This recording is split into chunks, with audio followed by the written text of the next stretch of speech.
Obulamu like ye muntu abadde mu bulamu obw'okweyagala tamanyi nnyo bintu bya nnaku.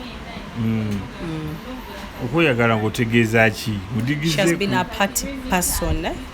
Abadde ayaganya ebintu by'amasanyu ye nga ye in that buli muntu ali mu entertainment industry abasinga bamumanyi. So gwe nga gwe ki ekibadde kibagatta naye? Like childhood friend, she's my OG. Ate era still abadde nga ajja nga omanyi nti omuntu akumanyi mwakula naye ku kyalo. So abadde nga ajja in the incident eyaliwo eyajjayo video za MC Cuts bwe bali mu nju. Yasooka kujja wange n'angamba simanyi kyakukola. Either nze ndamuwa n'amagezi kuba ali agenda kwogera bintu birala. Nene mugamba say this and this in camera. Video yani yagifulumya? Ye kennyini yagikola n'agiteeka ku status ye. Ng'afa ki? She was drunk. Oh, yagiteekayo ng'atamidde? Kati after posting it, then n'agijjayo. But abantu bali bamaze downloading, then people shared it on Facebook, what. So Cuts yali? Yeah, they've been like they dated even before for years and years. So, but people are saying Cuts lwaki? They're protecting Agatama instead of saying about Tabakebeza. Tetusobola pinninga Cuts. We can't, but still, tomanya kuba Cuts yo avayo n'agamba. Because wawo gundi yakoze n'agamba. Because kino kyajja before. Actually, Cuts yasooka okulangirira ndowooza, then omwana addako. Anti Cuts yagenda okulangirira ng'already badatinga done Faith. Kuba ffe twalinga tubalaba era she used to tell us, we used to see them. Lwakwate yali nti yali celebu, Faith yali celebu, nti osobola okumanya nti adetinga ni Cuts. Naye Faith yagenda okuba nti agetinga viral, ka video kali ke yateeka ku status ke kamake okubeera viral. But no one kati abasinga bali bamanyi nga tebamanyi nga like nga omanyi nti bamuteekeko nnyo amaso n'amawulire. Faith kituufu cousin wa Fie? They are not related. Mwasomera wana Faith kyalo ki gye mwava mwenna? Nansana Ganda store. Nansana ku Chenabweru awo. Wali ne bazadde be. Oh. Taata we bagamba mu priest church priest. Taata we pastor. Wabalokole. Oh. Okay, so era ne videos ezisinga omuli nga she's a church girl bikirwakwa Justin si yamusukkako. Yeah. So somero ki bagatta mu masomera ne Faith? It was Nansana secondary. Yali atya mu somero ebiseera ebyo nga ye? Era yali jumping nnyo in that teyasobola kumalako misomo gye kuba ye yakoma mu senior 3 fene tweyongerayo but ye yakomaawo n'atandika obulamu bwensi. Yakoma mu senior 3 nga kibuzibu ki nga kyekimulabula? Kugambye obulamu amasanyu g'ensi nga bwoga nti omuntu anyumirwa obulamu bwensi okusinga ate ekintu ekirala, so yasalawo taking that way byokusoma n'abireka. So era omuntu abadde tamanyi Faith oyinza munyonya Faith muwala kika ky'embeera ze? Faith ye muntu ayagala ennyo ebintu bya happening, ye wali essanyu lwakuba nti ensi yamusukkako, ensi like yetwala speed. I used to talk to her what you're doing is wrong, ate nga once you cancel her ogenda kubeera mubi ng'omulaga nti direction gyakutte embi ng'ojja kuba mubi. So okubeera nti osigala oyogera naye nga you're not tight friends nti oba like nti oba you're too close to her nti oba because namumanya siga nti mbali kyaliwo nti oba wabula mumanyi even better than other friends babadde alina nabo mu ndongo, but nga teetaaga nnyo omuntu amubuulirira. Once you start crossing the borders omugaa nti munaye wandibadde n'okola omuntu etaaga okukola omuntu etaaga okubeera bw'ati awo ng'ajja kukyawamuko. So walina kuba ng'omusupportinga kyakola nti if taking drugs kuba yasitandika akyali, taking spirits yabitandika akyali, buli kimu. So at the end of the day ndowooza n'obutalya biki embeera neemusukkako even n'okubeera depressed bino ebyokubeera mu mawulire kuba si byangu ku muntu nga tewabimanyiira. Olowooza baani abonoonye Faith kuba omuwala ava mu church okubeera ng'anywa omwenge? The friends she got they weren't her friends.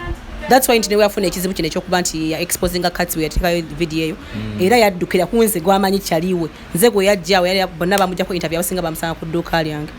Kitegeera emikwano gino gyali midigize emikwano gye yafunanga baali just bamwagala mukoyisa. Manyi they are friends that we get nga they just use us nga tagenda kugamba nti nekyokola kibi kubanza whenever she came to me ngagamba ne Grace nkwe my God agamba nkwewunya, I want to be with you like njagala nkolenga gwe si tukuze fenane like you're somewhere. Kitegeera ne waavaawo awo ate nga adda mu byabbaala kati ate nga bawala bamujjako abo the men she made nga bamujjako. Kitegeera olowooza relationship ye ne Katambe ebadde emaze ebbanga ki?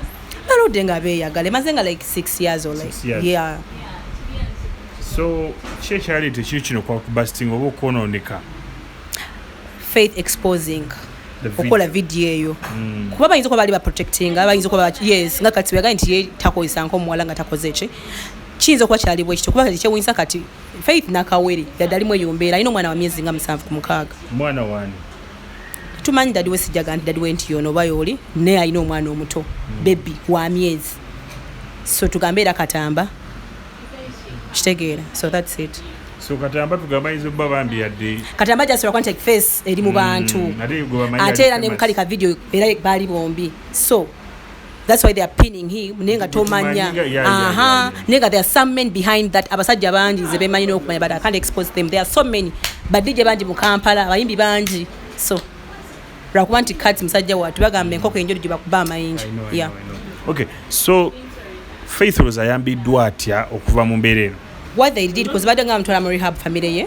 badde nga mutwala mu rehab emirundi mingi but kino kye bakoze okuba nti like kiri tibekwasaganyiza wamu eggwanga lyonna okulaba nti bamukwata bamuteeka somewhere katusabe ffenna tumusabire bambi aveeyo ng'aterera however much ffenna tukola ensobi nate there is time to change tomanya ayinza okuvayo ng'akyuse because tumwagaliza kisinga me I want to see her back that's why I've been helping her behind the camera naye nga ffenna tutala kumulaba ng'ali okay so mu mbeera eno ki ekimutawaanya ekituufu mukusuubiza kuba we don't know but according to you is being close to her as a friend nze okusinziira mu mbeera gye mbadde mulamu ennaku zino abadde yeetaaga okubudaabuda yeetaaga okuba nga afiibwako nnyo nga bw'okiwulira yeetaaga okuba nga bamujja ku drugs z'akozesa in that abadde nga ajja ku dduuka awo nga gamba mpaayo 5 mpaayo 1,000 naye nga bw'omuwa ssente oba ng'omuwadde ekyokulya emmere emulema okulya n'agula enjaga oba n'agula sigala samweya n'omusanga mu toilet ng'amusmokinga so singa asobola okuva ku ebyo drugs ezisinze inda abadde yeekweka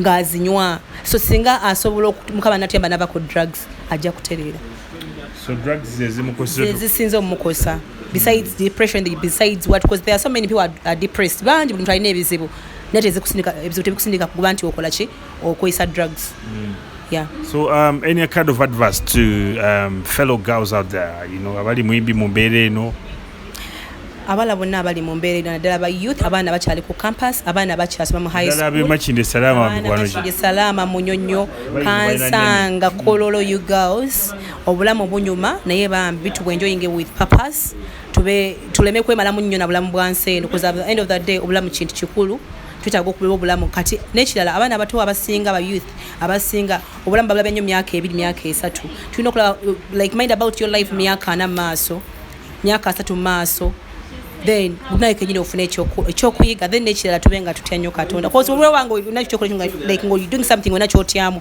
and then the day togenda getting into mistakes tuleme n'okwesiganya abantu most of our friends are just users tuleme kwewa nnyo mikwano at least tubeeko niwe tukoma nga tulina emikwano okay so Faith mukasira kano bamututewa she's in ali mikono Jari Rehabilitation Center AMO yetajja kwasanguza nti bweti but ali mu safe hands right now okay thank you so much welcome